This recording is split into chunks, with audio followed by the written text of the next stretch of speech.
Hi friends, welcome to my channel. Sharade ಸೀರಿಯಲ್ನ ಇವತ್ತಿನ ಸಂಚಿಕೆಯನ್ನು ನಾವೀಗ ನೋಡೋಣ. ಶಾರದೆ ದೀಪುನ ಸ್ಕೂಲ್ಗೆ ಕರ್ಕೊಂಡು ಹೋಗ್ತಾ ಇರ್ತಾಳೆ. ಆಗ ದೀಪು ಹೇಳ್ತಾಳೆ, ಸಿಂಡ್ರೆಲ್ಲ ಕತೆ ಹೇಳ್ತಾ ಇರ್ತಾಳೆ. ಸಿಂಡ್ರೆಲ್ಲ ಅಂತ ಒಬ್ಬಳು ಇರ್ತಾಳೆ ಅಮ್ಮ.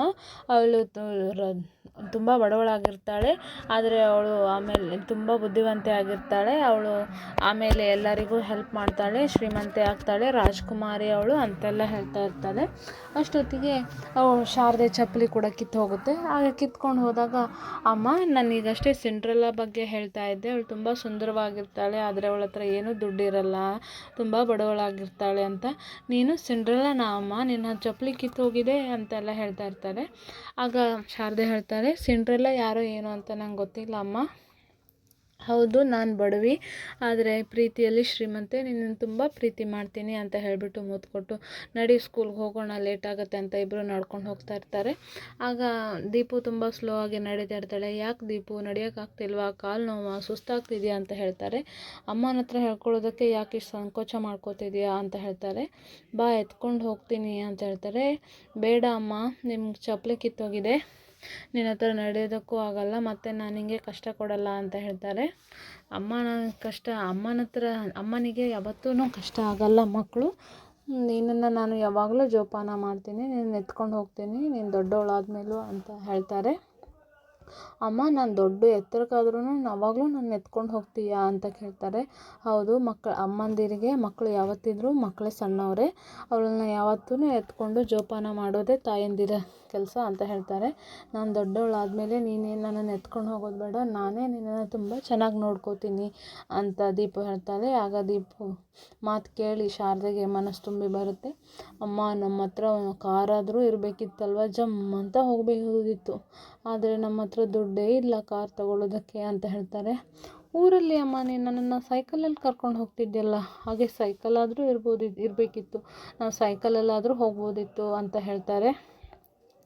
ಅಮ್ಮಮ್ಮ ದುಡ್ಡು ಕೊಟ್ಟಾಗ ಸೈಕಲ್ ತಗೋ ಅಮ್ಮ ಅಂತ ಹೇಳ್ತಾರೆ. ಸರಿ, ನೋಡೋಣ, ಹೇಗಾದರೂ ಮಾಡಿ ಸೈಕಲ್ ತಗೊಳ್ಳೋದಕ್ಕೆ ನೋಡೋಣ ಅಂತ ಹೇಳಿಬಿಟ್ಟು, ನಡಿ ಇವಾಗ ಸ್ಕೂಲಿಗೆ ಲೇಟ್ ಆಗ್ತಿದೆ ಅಂತ ಹೇಳಿಬಿಟ್ಟು ಕರ್ಕೊಂಡು ಹೋಗ್ತಾರೆ.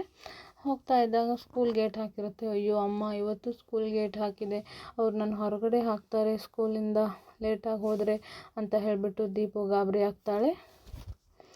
ಬೇಜಾರು ಮಾಡ್ಕೋಬೇಡ ದೀಪು, ನಾಳೆಯಿಂದ ಲೇಟ್ ಆಗಲ್ಲ, ಅವ್ರಿಗೆ ಹೋಗಿಬಿಟ್ಟು ತಪ್ಪಾಯಿತು ಮತ್ತೆ ಹೀಗೆ ಮಾಡಲ್ಲ ಅಂತ ಕೇಳು, ನಮ್ಮದು ತಪ್ಪಿದ್ದಾಗ ಕ್ಷಮೆ ಕೇಳೋದ್ರಲ್ಲಿ ಏನೂ ತಪ್ಪಿಲ್ಲ ಅಂತ ಹೇಳಿಬಿಟ್ಟು ದೀಪುಗೆ ಹೇಳಿಬಿಟ್ಟು ಹೊರಡ್ತಾಳೆ. ಅಮ್ಮ ನಿನ್ನ ಚಪ್ಪಲಿ ಕಿತ್ತೋಗಿದೆ, ನೀವು ಹೋಗ್ತಾ ಹುಷಾರಾಗಿ ಹೋಗು, ಹಾಗೆ ಅಮ್ಮ ದುಡ್ಡು ಕೊಟ್ಟರೆ ಚಪ್ಪಲಿ ತಗೋ ಅಂತ ಹೇಳಿಬಿಟ್ಟು ದೀಪು ಹೋಗ್ತಾಳೆ.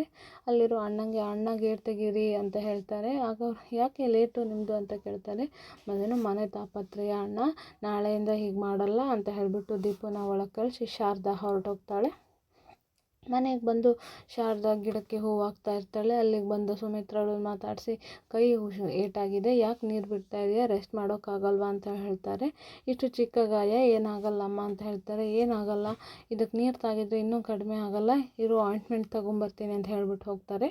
ಆಯಿಂಟ್ಮೆಂಟ್ ಆಗೋಗಿರುತ್ತೆ, ದುಡ್ಡು ತಂದುಬಿಟ್ಟು ಆಯಿಂಟ್ಮೆಂಟ್ ಆಗಿದೆ, ಇಲ್ಲೇ ಪಕ್ಕದಲ್ಲಿ ಶಾಪ್ ಇದೆ, ಹೋಗಿ ತೊಗೊಂಡು ಬಾ ಅಂತ ಹೇಳಿಬಿಟ್ಟು ಕಾಸು ಕೊಟ್ಟು ಕಳಿಸ್ತಾರೆ. ಸರಿ ಅಂತ ಶಾರದಾ ಹೋಗಿ ಆಯಿಂಟ್ಮೆಂಟ್ ತರೋಕ್ಕೆ ಹೋಗಿದಾಗ ಅಲ್ಲೇ ಇರೋ ಸ್ಟೇಷ್ನರಿನ ನೋಡ್ತಾಳೆ. ದೀಪು ತುಂಬ ದಿನದಿಂದ ಕಲರ್ ಕಡ್ಡಿ ಮತ್ತು ಡ್ರಾಯಿಂಗ್ ಶೀಟ್ನ ಕೇಳ್ತಾ ಇದ್ಲು.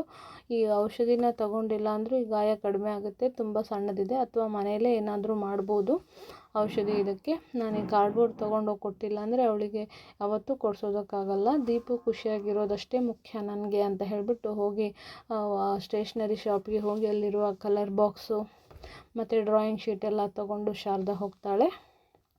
ಇಲ್ಲಿ ಜ್ಯೋತಿಕಾ ಮತ್ತು ಸಿದ್ದು ನೈಟ್ ಅವಳು ಲಾಂಗ್ ಡ್ರೈವ್ಗೆ ಹೋಗಿರ್ತಾರೆ.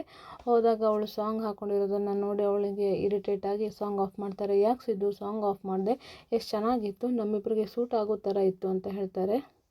ಯಾಕೆ ಸಿದ್ದು ಅಂತ, ನನಗಿದೆಲ್ಲ ಇಷ್ಟ ಆಗಲ್ಲ, ಗೊತ್ತಿಲ್ವಾ ನಿನಗೆ ಅಂತ ಕೇಳ್ತಾರೆ.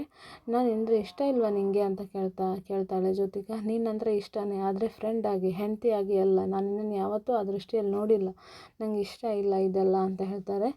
ಎಲ್ಲ ಗೊತ್ತಿದೆ ನನಗೆ, ಮನೆಯವರೆಲ್ಲರೂ ನಮ್ಮ ಮದುವೆ ಆಗಬೇಕು ಅಂತ ಎಷ್ಟು ಆಸೆ ಪಡ್ತಾ ಇದ್ದಾರೆ, ಪೂಜೆಗೆ ವಿಘ್ನ ಆಗಿದೆ, ಅದರಲ್ಲಿ ನೀನು ಬರಬೇಕು, ಏನೂ ಆಗಲ್ಲ, ಮದುವೆ ಆಗುತ್ತೆ ಅಂತ ಹೇಳಿಬಿಟ್ಟು ಜ್ಯೋತಿಗೆ ಹೇಳ್ತಾಳೆ. ಆದರೂ ಸಿದ್ದುಗೆ ಇಷ್ಟ ಇರೋದಿಲ್ಲ. ಇಬ್ಬರು ಮನೆ ತಲುಪ್ತಾರೆ. ಅಷ್ಟೊತ್ತಿಗೆ ಬಾಗಿಲಲ್ಲಿ ನಿಂತು ಸುಮಿತ್ರ ಮತ್ತು ಶಾರದೆಯ ಮಾತನ್ನು ಕೇಳಿಸ್ಕೊತಾ ಇರ್ತಾರೆ. ಶಾರದೆ ಹತ್ರ ಸುಮಿತ್ರಾ ಬಂದು ಔಷಧಿ ತಂದೆಯಾ ಅಂತ ಕೇಳ್ತಾರೆ. ಇಲ್ಲ ಅಮ್ಮ, ಔಷಧಿ ತರಕ್ಕೆ ಹೋಗಿದ್ದೆ, ಆದರೆ ನಾನು ಔಷಧಿ ತರಬೇಕಂತ ಅಂದ್ಕೊಂಡೆ. ಆದರೆ ದೀಪು ತುಂಬ ದಿನದಿಂದ ಕಲರ್ ಪುಸ್ತಕ ಬಣ್ಣನೆಲ್ಲ ಕೇಳ್ತಾ ಇದ್ಲು. ಇದು ಚಿಕ್ಕ ಗಾಯ ಹೇಗೂ ವಾಸಿ ಆಗುತ್ತೆ ಅಂತ ಇದನ್ನು ತಗೊಂಬಂದೆ ನಾನು ಅಂತ ಹೇಳ್ತಾರೆ. ಅಯ್ಯೋ, ನೀನು ನನಗೆ ಕೇಳಿದಿದ್ರೆ ನಾನೇ ತಂದು ಕೊಡ್ತಿರ್ಲಿಲ್ವಾ? ನನ್ನ ಹತ್ರ ಕೇಳೋದಕ್ಕೆ ಇಷ್ಟೊಂದು ಸಂಕೋಚನ ನಿನಗೆ? ಹೋಗಲಿ ಬಿಡು, ನಾನೇ ಔಷಧಿ ತಂದು ಕೊಡ್ತೀನಿ. ದೀಪುಗೆ ಏನು ಬೇಕಂದ್ರು ನಿನಗೇನು ಬೇಕಂದ್ರು ದಯವಿಟ್ಟು ನಮ್ಮ ಹತ್ರ ಕೇಳಿ ತಗೋ, ನಾವು ಕೊಡ್ತೀವಿ. ನಿನ್ನನ್ನು ನಾನು ಯಾವತ್ತೂ ಹೊರಗಡೆಯವಳು ಅಂತ ನೋಡಿಲ್ಲ. ನಿನ್ನನ್ನು ದೀಪುನ ನಾನು ನಮ್ಮ ಮನೆಯವರು ಅಂತಲೇ ಅಂದ್ಕೊಂಡಿದ್ದೀನಿ. ನೀನು ನನ್ನ ಮಗಳೇ, ಅವಳು ನನ್ನ ಮೊಮ್ಮಗಳೇ ಅಂತ ಹೇಳ್ತಾರೆ. ಬರೀ ನಾವಷ್ಟೇ ನಿನ್ನನ್ನು ಮಗಳು ಅಂತ ಅಂದ್ಕೊಂಡ್ರೆ ಆಗಲ್ಲ. ನೀನು ಕೂಡ ನಮ್ಮನ್ನು, ಈ ಮನೇನ ನಿಮ್ಮ ಮನೆ ನಿಮ್ಮವರು ಅಂತ ಹೇಳಿ ಅಂದ್ಕೊಂಡು ನಿನಗೇನು ಬೇಕೋ ಅದನ್ನು ಕೇಳಿ ಪಡ್ಕೋಬೇಕು ನೀನು, ಆಯಿತಾ? ನಿನ್ನಂಥ ಮಗಳು ಅಮ್ಮನ್ನ ಪಡೆಯೋದಕ್ಕೆ ದೀಪು ತುಂಬ ಪುಣ್ಯ ಮಾಡಿದ್ದಾಳೆ. ನಿನಗೆ ಕಷ್ಟ ಇದ್ದರೂ ಕೂಡ ಮಗಳು ಖುಷಿಯಾಗಿರಬೇಕು ಅಂತ ಆಸೆ ಪಡ್ತೀಯಲ್ಲ ಅಂತ ಹೇಳ್ತಾರೆ. ಅದೆಲ್ಲ ನಂಗೆ ಗೊತ್ತಿಲ್ಲ ಅಮ್ಮ, ದೀಪು ಅಂತ ಮಗಳು ಪಡೆಯೋದಕ್ಕೆ ನಾನು ಪುಣ್ಯ ಮಾಡಿದ್ದೀನಿ ಅಂತ ಹೇಳಿ ಶಾರದಾ ಹೋಗ್ತಾಳೆ.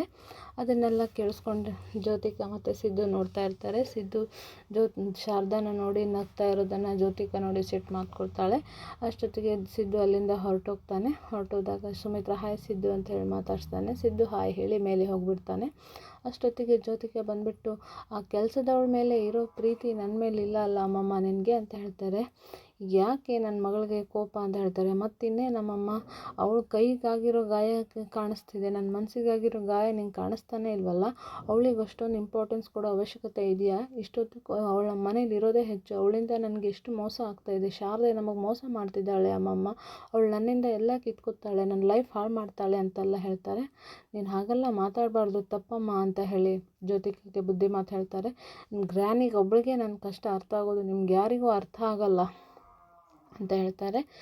ಗ್ರ್ಯಾನಿ ಹಾಗೆಲ್ಲ ಮಾತಾಡ್ತಾರೆ ಅಂತ ಹೇಳಿಬಿಟ್ಟು, ನೀನು ಹಾಗೆಲ್ಲ ಮಾತಾಡೋದು ತಪ್ಪಮ್ಮ, ಹಾಗೆಲ್ಲ ಮಾತಾಡಬೇಡ. ಶಾರದೆ ನಿನಗೇನೂ ಮಾಡಲ್ಲ, ಅವಳು ತುಂಬ ಒಳ್ಳೆಯವಳು ಅಂತೆಲ್ಲ ಹೇಳ್ತಾರೆ. ನಿನಗೆ ಎಷ್ಟು ಹೇಳಿದ್ರು ಅಷ್ಟೇ, ಅವಳನ್ನ ಮೊದಲು ಮನೆಯಿಂದ ಹೊರಗೆ ಹಾಕೋ, ಅವಳು ಯಾರು ಈ ಮನೆಗೆ, ಅವಳು ಏನೂ ಅಲ್ಲ ಅಂತ ಹೇಳ್ತಾರೆ. ಈಗ ನೀ ಹಾಗೆಲ್ಲ ಯೋಚನೆ ಮಾಡಬೇಡ ಶಾರದೆ ಬಗ್ಗೆ, ಮದುವೆ ನಿಂತೋಗಿಲ್ಲ, ಸಣ್ಣ ಅಡೆ ಬಂದಿದೆ ಅಷ್ಟೇ, ಅದಕ್ಕೆ ಪರಿಹಾರ ಪೂಜೆ ಮಾಡಿದರೆ ಎಲ್ಲ ಸರಿ ಹೋಗುತ್ತೆ. ನೀನು ಶಾರದೆ ಬಗ್ಗೆ ಗಮನ ಕೊಡೋದು ಬಿಟ್ಟು ಹೋಗ್ಬಿಟ್ಟು ಸಿದ್ದು ಕಡೆ ಗಮನ ಕೊಡು. ಸಿದ್ದು ಯಾಕೋ ಅವ್ನ ಮನಸ್ಸು ಸರಿ ಇಲ್ಲ, ಹಾಗಂದು ನನಗೆ ಗೊತ್ತಾಗ್ತಾ ಇದೆ.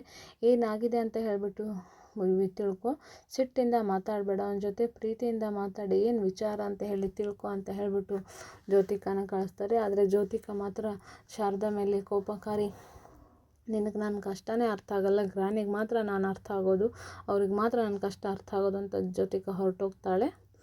ಇಲ್ಲಿ ಶಿವನಾರಾಯಣರಿಗೆ ಹಾರ್ಟ್ ಅಟ್ಯಾಕ್ ಆಗಿದೆ.